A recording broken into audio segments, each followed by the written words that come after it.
गृहमन्त्रीज्यू तपाईसँग नैतिकता छ भने राजीनामा गर्नुहोस्।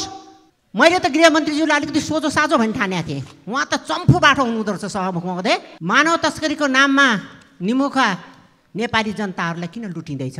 जो कार्यकर्ताहरू नेताको ज्यादगी सहेर बस्छन्, कि त ती चरम अवसरवादी हुन् कि त दास हुन्।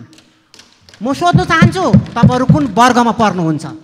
गृहमन्त्रीज्यूलाई मेरो एउटा प्रश्न छ। मानव तस्करीको नाममा निमुखा नेपाली जनताहरूलाई किन लुटिँदैछ? गृहमन्त्रीज्यू तपाईसँग यसको जवाब छ? गृहमन्त्रीज्यूलाई अर्को पनि मेरो एउटा सानो सुझाव छ। बीपीले भन्नुभएको थियो,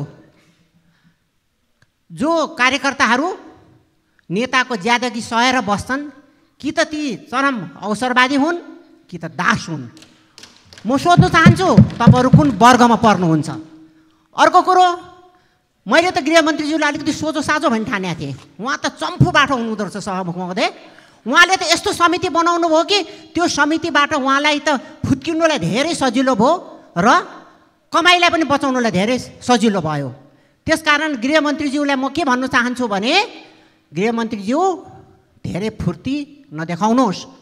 किनभने त्यो एक दिन यस्तो समय आउँछ तपाईँ पनि त्यो पल्लो छेउबाट ओल्लो छेउ आउनुहुन्छ।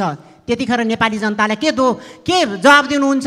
तपाईँले जुन चाहिँ दैनिक भिजिट भिसाको नाममा जुन चाहिँ असुली गर्नुभएको छ, 50 लाखदेखि लिएर 1 करोड रुपियाँसम्म नेपाली जनताहरूलाई बेच्नु भएको छ। नेपाली जनताहरू जसको रेमिटेन्समा हामी गर्व गर्छौँ, अर्थमन्त्रीज्यू गर्व गर्नुहुन्छ हामीलाई यति रेमिटेन्स आयो भनेर, तिनीहरूलाई भिजिट भिसाको नाममा यसरी नेपालीहरूलाई मानव तस्करी गरेर बेच्नु पाइन्छ? के यो तपाईँको नैतिकताले दिन्छ?